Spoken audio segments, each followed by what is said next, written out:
Class. Good afternoon everyone. Class जैसे कि previous classes में हम लोग बात कर रहे थे आपके न्यूरोलॉजिकल इमरजेंसी कंडीशंस के बारे में। ऐसी कंडीशंस जो कि आपकी ब्रेन की इलेक्ट्रिकल एक्टिविटीज़ डिस्टर्ब होने की वजह से कॉज होती हैं, उन कंडीशंस के बारे में हम लास्ट क्लास में बात कर रहे थे, जिसमें मैंने आप लोगों को लास्ट क्लास में कन्वल्जन्स के बारे में बताया था, जिसे हम सीजर्स भी बोलते हैं। सीजर्स हमने जाना था कि सीजर्स क्या होते हैं, कब होते हैं, कैसे होते हैं, क्यों होते हैं, किस तरीके से होते हैं, उन सभी के बारे में हमने लास्ट क्लास में जाना था। आज की क्लास में हम आपकी एक और न्यूरोलॉजिकल इमरजेंसी कंडीशन के बारे में बात करेंगे, जो कि है एपिलेप्सी। एपिलेप्सी बेसिकली एक न्यूरोलॉजिकल डिसऑर्डर कंडीशन होती है, जिसमें क्या होता है, आपके फिट्स एक रेगुलर रिदम में कंटिन्यूअसली आते रहते हैं, जिसे हम एपिलेप्सी बोलते हैं। हिंदी में इसे बोले तो मिर्गी का दौरा बोलते हैं, कि मिर्गी का दौरा। तो बेसिकली एपिलेप्सी क्यों, कैसे, कब, कहाँ, किस तरीके से कॉज होती है, इसके बारे में हम बात करते हैं। बेसिकली एपिलेप्सी एक हमारी क्रोनिक न्यूरोलॉजिकल डिसऑर्डर होता है, जो कि कब कॉज होता है, ये एक पेशेंट में तब कॉज होता है जब हमारी ब्रेन की इलेक्ट्रिकल एक्टिविटीज़ एबनॉर्मल हो जाती हैं, नॉर्मल नहीं रहती हैं, तब ये हमारा एपिलेप्सी कॉज होता है, जिसमें आपको कंटिन्यूअसली आपको फिट्स दिखाई देते हैं। तो एपिलेप्सी क्या है? Epilepsy is a chronic neurological disorder in which a person a tendency to develop recurrent upward seizures due to abnormal electrical activity in the brain। जब हमारे ब्रेन में abnormal एक्टिविटीज होती हैं, आपको सीजर्स दिखाई देते हैं, या फिर बार बार एक ही चीज होती रहती है, डेवलप होती रहती है एक ही चीज, तो उसे हम क्या बोलते हैं, एक कंडीशन बोलते हैं, जिसका नाम है एपिलेप्सी। ये एपिलेप्सी आपकी एक क्रोनिक न्यूरोलॉजिकल डिसऑर्डर होता है, जिसमें कोई भी चीज, कोई एक सिंगल चीज आपकी बार बार होती रहती है, जिसकी वजह से एपिलेप्सी जैसी कंडीशंस कॉज होती हैं।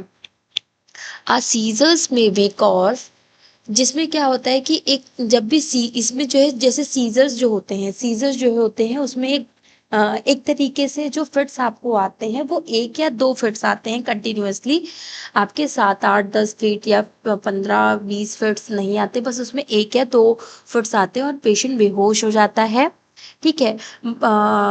और एबनॉर्मल बिहेवियर करता है। बस इसमें क्या होता है कि पेशेंट जो है अनकॉन्शियस हो जाता है। इसमें यूजुअली वो कोई भी सेंसेशन उसके काम नहीं करते हैं, एबनॉर्मल बिहेवियर करता है। उसकी कई सारे इसमें कन्फ्यूजन्स उसे क्रिएट होती हैं, और कई सारे ब्रेन की इलेक्ट्रिकल एक्टिविटीज़ में डिस्टर्बेंस दिखाई देते हैं। जो ब्रेन के जो फिजियोलॉजिकल फंक्शंस होते हैं, वो भी हमारे बेसिकली डिस्टर्ब हो जाते हैं आपके एपिलेप्सी की कंडीशन में। तो one seizure alone does not, ये जो है, अगर एक सीजर आ रहा है, एक मतलब एक फिट्स आ रहा है, तो ये हमारा एपिलेप्सी की कंडीशन नहीं कहलाता है। ठीक है। लेकिन अगर हमारे बार बार कई सारे फिट्स आ रहे हैं, कंटिन्यूसली फिट्स आते जा रहे हैं, तो वो हमारी जो है एक तरीके से एपिलेप्सी की कंडीशन होती है। तो जब भी आपके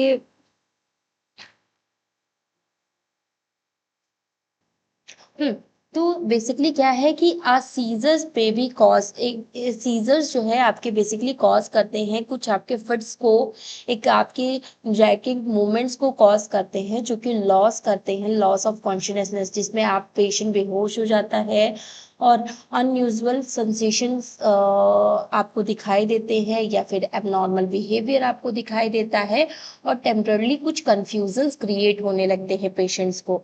ठीक है। तो ये सारी चीजें ओवरऑल आपको दिखाई देती है, जो कि डिपेंड करती है on which part of the brain is affected. जो भी पार्ट हमारा ब्रेन का अफेक्ट हुआ है, उस पर डिपेंड करती है कि कौन से चेंजेस आपको दिखाई देंगे। ठीक है। इसके अलावा जरूरी नहीं है, मतलब इम्पोर्टेंस ये है कि एक सिर्फ एक बार जब आपके फिट्स आते हैं, आपके झटके आते हैं, तो इसका मतलब ये आपका मिर्गी का दौरा नहीं, मतलब एपिलेप्सी नहीं है। और अगर फिट्स आपको कंटिन्यूअसली बार बार आ रहे हैं, एक आया, दो आए, तीन आए, चार आए, 10 आए, 15 आए, 20 आए, तो जब आपके कंटिन्यूअसली जब आपको फिट्स आते रहते हैं तो उसे हम क्या बोलते हैं, एपिलेप्सी की कंडीशन बोलते हैं। तो ये एपिलेप्सी की कंडीशन बेसिकली तभी कॉज होती है जब आपके कोई न्यूरोलॉजिकल डिसऑर्डर्स होते हैं, जब आपके ब्रेन की इलेक्ट्रिकल एक्टिविटीज में कुछ डिस्टर्बेंस आती है, तभी हमारे न्यूरोलॉजिकल कंडीशंस दिखाई देती हैं। इसके अलावा it is a condition where when there the sudden and brief disturbance in the normal electrical activity of the brain, जब हमारे ब्रेन की नॉर्मल इलेक्ट्रिकल एक्टिविटीज से जब हमारे कुछ डिफरेंट इलेक्ट्रिकल एक्टिविटीज हमें जब दिखाई देती हैं, जिसमें कोई डिस्टर्बेंस क्रिएट होता है, तो उसे हम एपिलेप्सी की कंडीशन बोलते हैं। ये एपिलेप्सी की कंडीशन हमारी दो तरीके की होती है। एपिलेप्सी बेसिकली हमारी दो तरीके की होती है। एक होती है माइनर एपिलेप्सी, दूसरी होती है मेजर एपिलेप्सी। माइनर एपिलेप्सी जिसे हम पेप्टिक माल बोलते हैं, और मेजर एपिलेप्सी जिसे हम ग्रेडल माल बोलते हैं। ठीक है, तो माइनर एपिलेप्सी क्या होती है, मेजर एपिलेप्सी क्या होती है, इसके बारे में हम जानते हैं। तो बेसिकली अगर हम एपिलेप्सी के टाइप्स देखें तो माइनर एपिलेप्सी जो होती है वो यूजुअली अकर्स इन चिल्ड्रंस, ये यूजुअली हमारे बच्चों में कॉज होती है। And nothing more than the shorter loss, ये हमारी एक शॉर्टर होती है, लॉस ऑफ कॉन्शियसनेस, जिसमें पेशेंट बेहोश हो जाता है। It is often so brief that the children look similar, जिसमें आपको क्या दिखाई देता है, जो बच्चे होते हैं उनमें कुछ सिमिलर सिम्टम्स दिखाई देते हैं, may not be even fail over, ये पूरी तरीके से गिरते नहीं हैं, बस उनमें कुछ इस तरीके से एबनॉर्मल चेंजेस दिखाई देने लगते हैं, एबनॉर्मल एक्टिविटीज दिखाई देने लगती हैं जो कि नॉर्मल नहीं होती हैं आमतौर पर। ठीक है, तो ये जो आपके माइनर एपिलेप्सी जो है वो बेसिकली आपके बच्चों में दिखाई देती है, जिसमें बस कुछ टाइम के लिए पेशेंट बेहोश हो जाते हैं, बच्चे बेहोश हो जाते हैं, और उनमें कुछ उन्हें फिट्स वगैरह कुछ झटके वगैरह दिखाई देते हैं। तो ऐसे नॉर्मली कुछ बहुत ज़्यादा सीरियस साइन एंड सिम्टम आपको नहीं दिखाई देते हैं। नॉर्मली आपको इसमें जो है कुछ फिट्स दिखाई देते हैं जिसकी वजह से पेशेंट बेहोश हो जाता है।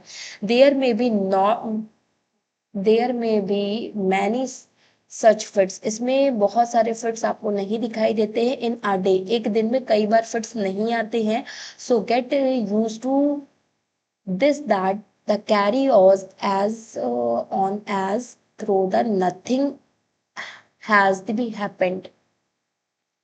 ये बेसिकली एक तरीके से देखा जाए तो ये आपके इसमें पेशेंट बस बेहोश हो जाता है, इसमें और कोई ज्यादा ज्यादा इम्पैक्ट इसमें दिखाई नहीं देता है। एक तरीके से जो माइनर एपिलेप्सीज होती है वो आपकी सिमिलरली आपके बच्चों में ही दिखाई देती है, जिसमें क्या होता है, जो बेबी होता है उसको कुछ आपके फिट्स वगैरह कुछ झटके वगैरह आपके दिखाई देते हैं, जिसकी वजह से वो कुछ टाइम के लिए बेहोश हो जाता है, और कुछ इन एक्टिविटीज आपकी एबनॉर्मल एक्टिविटीज आपका करता रहता है। इस तरीके से आपको दिखाई देता है, इसमें और कोई साइन एंड सिम्टम आपको नहीं दिखाई देते हैं। और समय रहते हमें इसको जो है जो भी बेहोश व्यक्ति है, जो बच्चा बेहोश हो गया है, अनकॉन्शियस हो गया है, उसे जो है अक्सर काफी समय के बाद उसे होश आता है, और वो तुरंत जो है होश में नहीं आ पाता है। इसके अलावा ये दिन में ऐसे ही कई बार उसे सीजर्स दिखाई दे सकते हैं, एपिलेप्सी माइनर एपिलेप्सीज दिखाई दे सकती है बच्चों में। ठीक है, जिसमें क्या होता है, इसमें इसके इतने आदि हो जाते हैं कि वे ऐसे में करने लगते हैं, जिसमें जैसे इन लोगों को बार बार ये फिट्स, आपके एक दिन में कई बार ये फिट्स आते रहते हैं, जिसकी वजह से इन लोगों को इस चीज़ की हैबिट हो जाती है, जिससे कि वो चीज़ उनको फील ही नहीं होती कि उनको फिट्स आ रहे हैं या नहीं आ रहे हैं। वो उनके लिए एक नॉर्मल हो जाता है, और वो कुछ इस तरीके से बिहेव करने लगते हैं जैसे कुछ भी नहीं हुआ, नथिंग हैपेंड, वहाँ पे कोई भी घटना घटित नहीं हुई है। उन सारी चीज़ों को वो इंडिकेट करते हैं, उन सारी चीज़ों को हम देखते हैं। ठीक है, तो इस तरीके से आपको एपिलेप्सी माइनर एपिलेप्सी ये आपको इस तरीके से दिखाई देती है। तो बेसिकली हमने क्या बताया, माइनर एपिलेप्सी एक ऐसी कंडीशन होती है जो ज़्यादातर आपके बच्चों में दिखाई देती है। जो छोटे बच्चे होते हैं उनमें ये कंडीशंस दिखाई देती है, जिसमें क्या होता है कि इन्हें कुछ फिट्स आते हैं, कुछ झटके आते हैं, जिसमें ये जो है इनको एक दिन में कई कई बार इनको ये फिट्स आने लगते हैं, जिसमें ये ऐसे बिहेव करने लगते हैं जैसे उनके साथ कुछ हुआ ही ना हो, ऐसे कि जैसे कि कुछ हुआ ही ना हो, क्योंकि ये उनके लिए नॉर्मल है। तो वो उस तरीके से चीज़ों को प्रिटेंड करते हैं। अब बात करें आपकी मेजर एपिलेप्सी की, तो मेजर एपिलेप्सी की अगर हम बात करें तो this is very serious condition. ये एक बहुत ही ज़्यादा सीरियस कंडीशन होती है and take place in the following steps. और इसमें कई सारी आपके स्टेप्स दिए हुए हैं। देखिए कौन कौन से स्टेप्स दिए हुए हैं। इसमें 4 स्टेजेस होती हैं आपकी मेजर एपिलेप्सी में। आपकी बेसिकली 4 स्टेजेस होती है। पहली स्टेज होती है ऑरा, दूसरी स्टेज होती है रिजल्ट स्टेज, थर्ड स्टेज होती है कन्वर्जन स्टेज, और फोर्थ स्टेज होती है आपकी कोमा स्टेज। तो सबसे पहले हम बात करते हैं, first one is aura stage. तो the casualty may be have that the going have fits। Patient को पहले से ही एक एहसास होने लगता है कि वो उसे फिट्स आने वाले हैं। और स्टेज में बेसिकली ये एक फीलिंग आती है, हमें एक वार्निंग साइन हमें मिलने लगता है, जो कि हमें ये बताता है कि अब हमारी जो है एपिलेप्सी की कंडीशन आपकी कॉज होने वाली है, तो आप अपने आप को संभाल लीजिए। तो इस तरीके से वो हमें एक वार्निंग साइन देता है।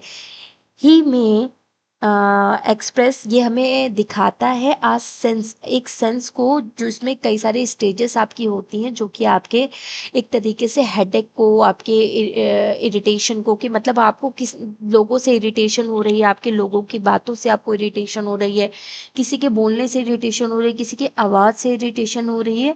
तो वो सारी चीज़ें आपको मोस्ट कॉमनली दिखाई देती है जब भी आपके एपिलेप्सी होने वाली होती है। आपके मिर्गी का दौरा जब भी आने वाला होता है, तब आपको इरिटेशन है, हेडेक है, लोगों से बहुत ज़्यादा एलर्जीज जैसे आपको फील होने लगता है, कि जैसे ये पता नहीं क्यों इस तरीके से भिन भिन भिन भिन कर रहे हैं, मुझसे दूर क्यों नहीं चले जाते, मुझसे क्यों इरिटेट कर रहा है, इस तरीके से आपको फील होने लगता है। आपको हेडेक होने लगता है, इरिटेशन होने लगती है। तो बेसिकली ये आपकी एक ऐसी स्टेज होती है जिसमें आपको एक वार्निंग साइन मिलने लगता है। ही सडन लॉस, ये आपके अचानक से लॉस कर देता है, लॉस ऑफ कॉन्शियसनेस। अचानक से पेशेंट बेहोश होने लगता है और बेहोश होकर के नीचे जमीन पे गिर जाता है, फेल डाउन द ग्राउंड। आपके जमीन पे पेशेंट गिर जाता है जब भी आपकी एपिलेप्सी की कंडीशन, जब भी आपकी फर्स्ट स्टेज ऑरा कंडीशन आपकी कॉज होती है। सेकेंड स्टेज आपकी कौन सी होती है, आपकी रिजल्ट स्टेज होती है। इसमें रिजल्ट स्टेज में क्या होता है, पहली स्टेज में क्या हुआ कि पेशेंट को एक वार्निंग साइन मिला, अगर पेशेंट ने अपने आप को संभाला नहीं तो वो क्या हो जाता है, बेहोश होकर के वो नीचे जमीन पे गिर जाता है। देन सेकेंड स्टेज में क्या होता है कि रिजल्ट स्टेज कॉज होती है, जिसमें उसकी बॉडी जो है वो अकड़ने लगती है। ठीक है, जिसमें उसकी बॉडी अकड़ने लगती है। रिजल्ट स्टेज जिसे हम कहते हैं, आपकी बॉडी जो है एक तरीके से अकड़ने लगती, जैसे हम कपड़ों में पानी जो प्रेजेंट होता है, जब हम कपड़ों को धोते हैं तो उस पानी को निचोड़ने के लिए हम उसको क्या कर देते हैं, पूरी तरीके से घुमा देते हैं। ठीक है, तो वैसे ही हमारी बॉडी जो है एक तरीके से स्टिफ होने लगती है, अकड़ने लगती है, अकड़ जाती है। The casualty remains the result for some seconds, कुछ ही सेकेंड्स में हमारी बॉडी, जो पेशेंट की जो बॉडी है वो रिजल्ट होने लगती है, अकड़ने लगती है। द फेस बिकम्स, और जिसमें फेस क्या होता है, एलिवेटेड पोजीशन में चला जाता है, फेस भी आपका अकड़ने लगता है। तो इस तरीके से आपको दिखाई देती है। सेकेंड स्टेज में क्या, थर्ड स्टेज में क्या होता है, थर्ड स्टेज आपकी कन्वर्जन स्टेज होती है, जिसमें आपको कन्वर्जन मतलब आपको फिट्स दिखाई देता है। The conversion shakes voluntary and many may injured himself by the, जिसमें कन्वर्जन स्टेज में क्या होता है, द कन्वर्जन स्टेज में क्या होता है, इसमें आपके बॉडी जो है इनवॉलेंट्री मूवमेंट्स करने लगते हैं, बॉडी में जो है बॉडी आपकी शेक करने लगती है और इनवॉलेंट्री मूवमेंट्स, अपने आप से ही इनवॉलेंट्री मूवमेंट्स करने लगती है, जिसमें आपको फिट्स आपको दिखाई देते हैं। ही में फोर्थ जिसमें क्या होता है कि ये अपने अपने आप से ही कैजुअलिटी अपने आप से ही अपने माउथ को भी हार्म पहुंचाने लगता है, टंग बाइटिंग करने लगता है, अपने लिप्स को बाइट करने लगता है, जिसकी वजह से माउथ में कई सारे वुंड्स कॉज हो जाते हैं। He has not control the over his bowels and bladder.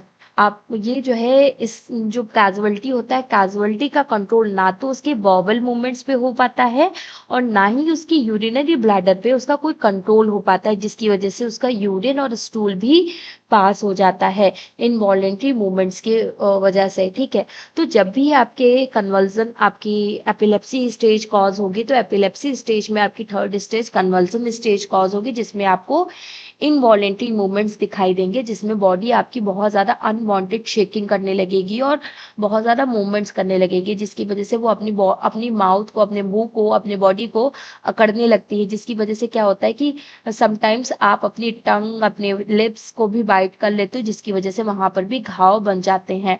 ठीक है, ही मे नॉट और इन हमारा जो भी कैजुअलिटी है, कैजुअलिटी का कंट्रोल अपने bowel movements and bladder, urinary bladder पे नहीं हो पाता है, जिसकी वजह से आपके यूरिन और मोशंस आपके पास हो जाते हैं।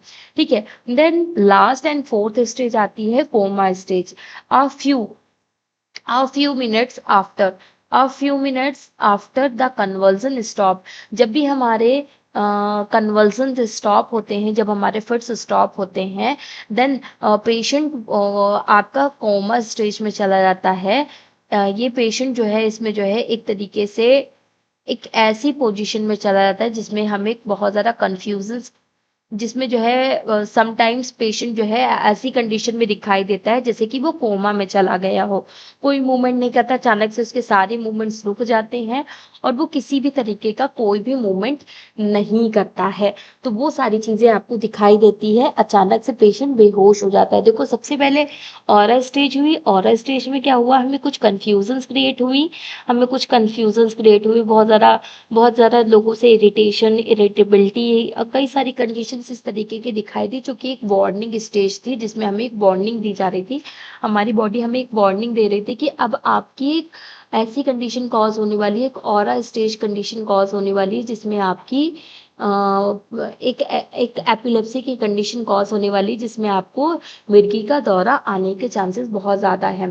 ठीक है, दूसरी स्टेज में हमने बताया आपको रिजिड स्टेज होती है, दूसरी स्टेज जिसमें आपकी बॉडी अकड़ जाती है। देखिए किस तरीके से आपकी बॉडी अकड़ रही है। ठीक है, तीसरी स्टेज मैंने आपको बताई कन्वर्जन स्टेज। कन्वर्जन स्टेज में आपको फिट्स दिखाई देने लगते हैं, झटके दिखाई देने लगते हैं, शेकिंग, आपकी बॉडी शेक करने लगती है, बहुत ज़्यादा अनवांटेड मूवमेंट्स करने लगती है, जो कि जिनकी हमें कोई भी नीड्स नहीं होती है। फोर्थ स्टेज में आपका आता है कोमा स्टेज। कोमा स्टेज में क्या होता है, कोमा स्टेज बेसिकली एक ऐसी स्टेज होती है जिसमें पेशेंट अचानक से बेहोश हो जाता है, स्लीपिंग मोड में चला जाता है, या डीपली फेथिंग, मतलब बेहोश हो जाता है, बहुत ज़्यादा एक बेहोश हो जाता है पेशेंट। और जैसे कि देखने में जैसे कि कोमा स्टेज होती है ना, जैसे कोमा में जैसे पेशेंट चला जाता है उस तरीके से हमें दिखाई देता है। तो वो स्टेज आपकी क्या कहलाती है, आपकी कोमा स्टेज कहलाती है। तो इसमें आपकी जो एपिलेप्सी, जो मेजर एपिलेप्सी जो होती है, उसमें आपकी 4 स्टेजेस होती हैं, ऑरा, रिजिड, कन्वल्सन्स और कोमा स्टेज। ये चारों स्टेजेस आपकी कैसी स्टेजेस होती है, कैसी स्टेजेस होती हैं जो कि आपके कई सारे न्यूरोलॉजिकल डिसऑर्डर्स कंडीशंस को इंडिकेट करती हैं, जो कि बताती हैं कि आपकी एक ऐसी इमरजेंसी कंडीशन कॉज हुई है जिसमें आपकी ब्रेन की इलेक्ट्रिकल एक्टिविटीज बहुत ज़्यादा डिस्टर्बेंस क्रिएट कर रही है। तो वो उनकी वजह से आपको ये चारों स्टेजेस दिखाई देती है। तो सबसे पहले आपको ऑरा स्टेज दिखेगी, दूसरे में आपके सेकेंड स्टेप में आपको रिजिड स्टेज दिखाई देगी, जिसमें आपकी बॉडी अकड़ जाएगी। तीसरे में आपको कन्वर्जन स्टेज दिखाई देगी, जिसमें आपको फिट्स आपको दिखाई देंगे। और चौथे में आपको कोमा स्टेज दिखाई देगी, जिसमें लाइक अ पेशेंट जो है बेहोश हो जाता है, लाइक अ कोमा केस, जैसे कि कोमा स्टेज होती है उस तरीके से। देन इसके बात करें कि अब इसके कॉजेज क्या क्या होते हैं, तो आपके एपिलेप्सी के क्या क्या कॉज होते हैं। तो इसके कई सारे बेसिकली कॉज होते हैं, जैसे जेनेटिकली फैक्टर्स, जैसे अगर हमारे माता पिता को है तो जेनेटिकली हमारी बॉडी में भी ट्रांसमिट हो सकता है, माता पिता से हमारी बॉडी में ट्रांसमिट होगा और हमें हमसे हमारे बच्चों में ट्रांसफर होगा। तो एक तरीके से ये एक आपका जेनेटिक फैक्टर होता है जो हमें जीन्स के द्वारा हमें मिलता है। ब्रेन इंजरी और हेड ट्रॉमास, या फिर हमें कभी कभी ये एपिलेप्सिस जो है आपके ब्रेन इंजरी या फिर हेड ट्रॉमास की वजह से भी आपके एपिलेप्सी की कंडीशंस कॉज हो सकती है, या स्ट्रोक की वजह से, या ब्रेन में जब भी कोई भी इन्फेक्शन होता है। जैसे मेनिंजाइटिस है, ठीक है, इस तरीके की जब कंडीशंस कॉज होती है।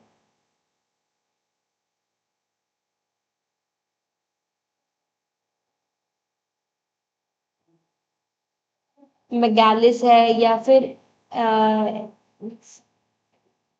इंसेफेलालिस्ट है। तो इस तरीके की ब्रेन में जब इन्फेक्शन कंडीशंस कॉज होती है, तो उसकी वजह से भी आपको एपिलेप्सी की कंडीशन दिखाई दे सकती है। इसके अलावा ब्रेन में कोई भी ट्रॉमा होने की वजह से भी आपके ब्रेन की इलेक्ट्रिकल एक्टिविटीज डिस्टर्ब हो जाती है, जिसकी वजह से आपको ब्रेन ट्रॉमास वगैरह, आपको एपिलेप्सी की कंडीशंस दिखाई देती, तो वो भी एक तरीके से आपकी रहती हैं। इसके अलावा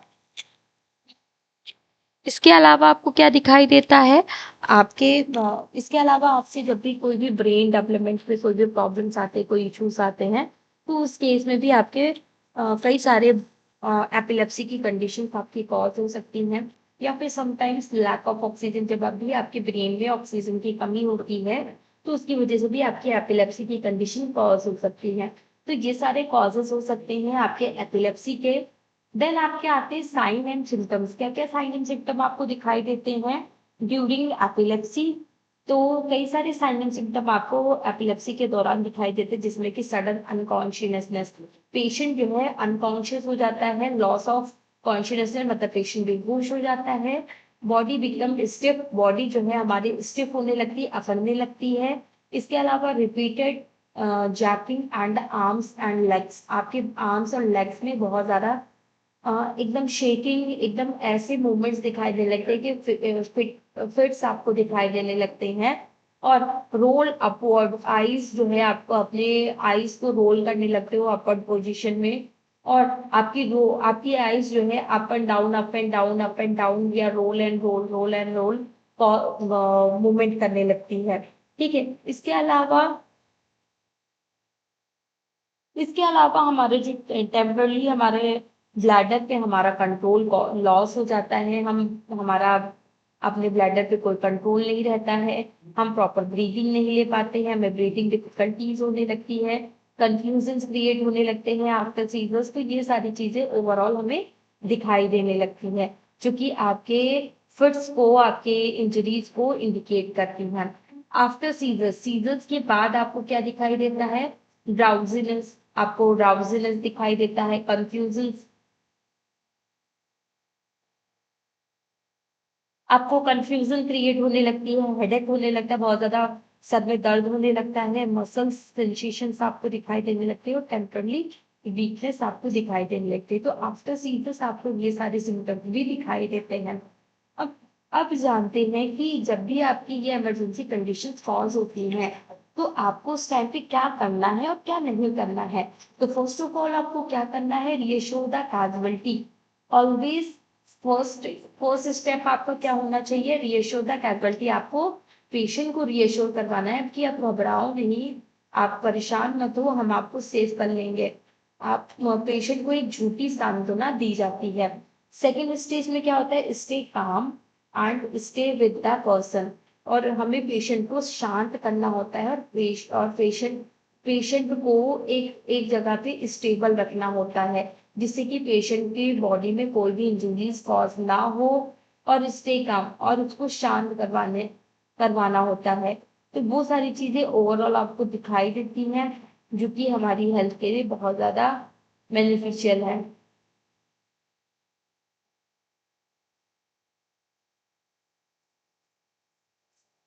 इसके अलावा protect the person from the injuries. ये हमें क्या करना है? पेशेंट को इंजरीज से बचाना है, प्रोटेक्ट करना है। Move the dangerous objectives away, और पेशेंट को जो भी हमारे डेंजरस ऑब्जेक्टिव्स है उनसे दूर करना है, उनसे दूर लेकर के जाना है।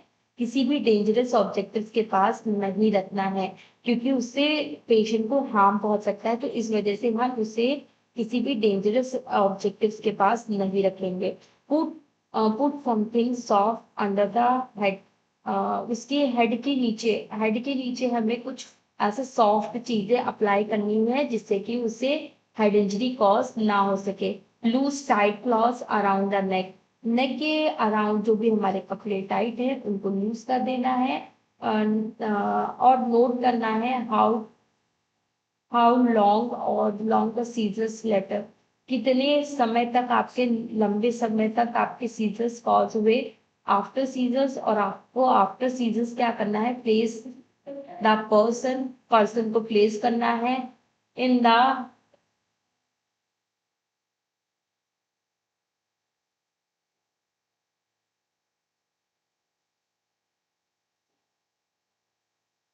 तो आपको ये क्या करना है, आफ्टर सीजन आपको सीजन के बाद प्लेस द पर्सन को एक रिकवरी पोजीशन पे लेकर के जाना है।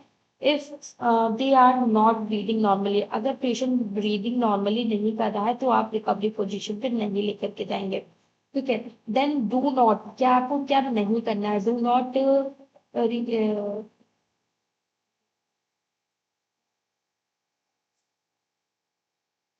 रीस्टे द पर्सन। आपको पर्सन को से नहीं करना है। Do not put anything the mouth. आपको पेशेंट के मुंह में कोई भी चीज खाने या पीने के लिए नहीं डालनी है। Do not give food water medicine will there they are unconscious. जब भी पेशेंट अनकॉन्शियस है, बेहोश है, तो उस टाइम पे पेशेंट को ना तो कुछ खाने के लिए देना है, ना ही कुछ पीने के लिए देना है, ना ही उसको कोई मेडिसिन देना है। Do not try to stop jerking movements. और पेशेंट में आपको कोई भी जैकिंग मूवमेंट नहीं दिखाते हैं। तो ये सारी चीजें आपको रहती हैं। इन सारी चीजों को आपको ध्यान में रखना है, और क्या करना है क्या नहीं करना है इन सारी चीजों को भी आपको ध्यान में रखना है। वी का means emergency help. When the scenes emergency help, जब आपको ये इमरजेंसी कंडीशन दिखाई दे रही है तो आपको क्या है, कैसे हेल्प करनी है।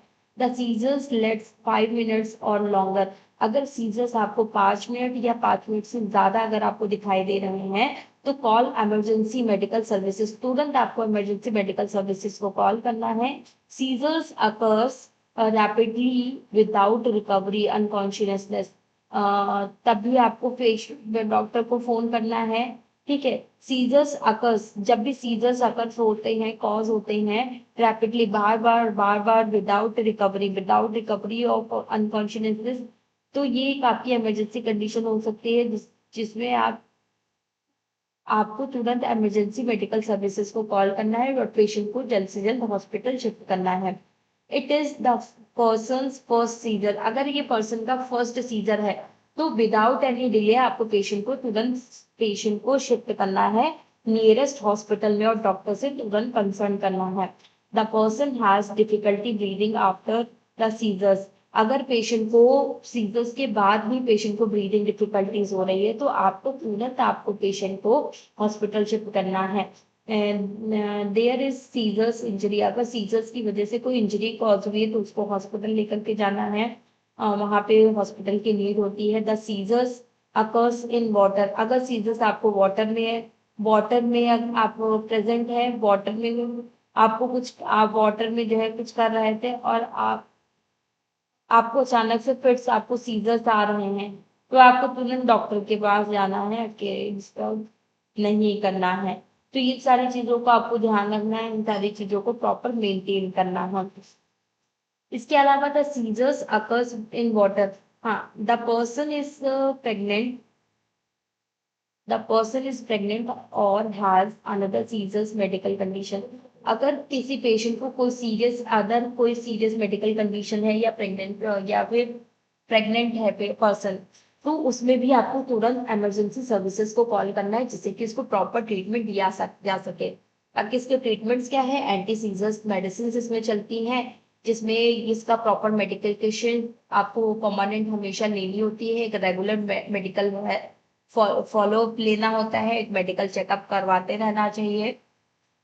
ठीक है। अवॉइडेंस इंडिविजुअल सीजर्स स्टिकर्स, आपको सीजर स्टिकर्स को आपको अवॉइड करना है और आपको जो है आपको जो भी इन सेलेक्टेड आपको सेलेक्ट करना है सर्जरीज या फिर आपके डाइटरी थेरेपीज, आपको डाइटरी थेरेपीज को फॉलो करना है या फिर आपको कॉजेस को दूर करना है। तो इन सारी चीजों से इन सारी चीजों को करने के लिए स्पेशलिस्ट हमें रिकमेंड करता है।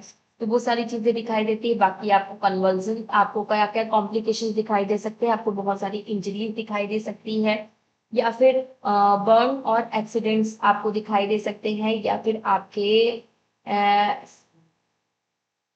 एस्पायरेशंस आपको दिखाई दे सकते हैं, प्रोलॉन्गेटेड सीजर्स आपको दिखाई दे सकते हैं, ब्रेस्ट आपके ब्रीदिंग प्रॉब्लम्स आपको दिखाई दे सकती हैं, या फिर आपके rarely sudden death and epilepsy, आपकी पेशेंट की डेथ भी कॉज हो सकती है, अचानक से डेथ भी कॉज हो सकती है, या फिर हमें कई सारे अनहेल्दी सिम्टम्स भी दिखाई दे सकते हैं। तो बेसिकली एपिलेप्सी क्या है, तो ये सारे आपके कॉम्प्लिकेशंस आपको दिखाई दे सकते हैं। और एपिलेप्सी क्या है, बेसिकली एपिलेप्सी एक क्रोनिक एपिलेप्सी एक क्रोनिक न्यूरोलॉजिकल डिसऑर्डर करेक्टरिस्टिक्स होते हैं बाय द टेंडेंसी, जिसमें आपकी जो टेंडेंसी जो होती है वो आपकी कॉज होती है।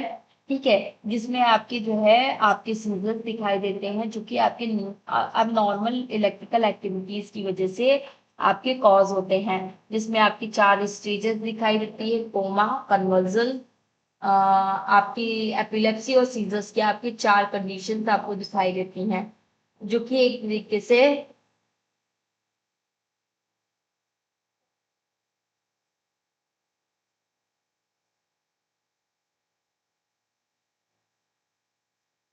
तो ये सारी चीजें आपको दिखाई देती हैं। तो कन्वर्जन्स बेसिकली आपके एक तरीके से कन्वर्जन जो है आपके फिट्स होते हैं जो आपको कंटिन्यूअसली आते रहते हैं। एपिलेप्सी एक आपकी न्यूरोलॉजिकल डिसऑर्डर कंडीशन होती है जिसमें आपको सीजर्स वगैरह, आपको फिट्स वगैरह दिखाई देते हैं।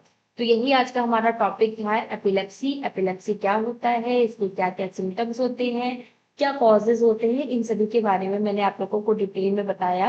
आई होप आप सभी को ये समझ में आया होगा कि एपिलेप्सी क्या होता है। Okay class, thank you so much everyone, and मिलते हैं आपके नेक्स्ट क्लास में आपके नेक्स्ट टॉपिक के साथ। तब तक के लिए thank you so much everyone.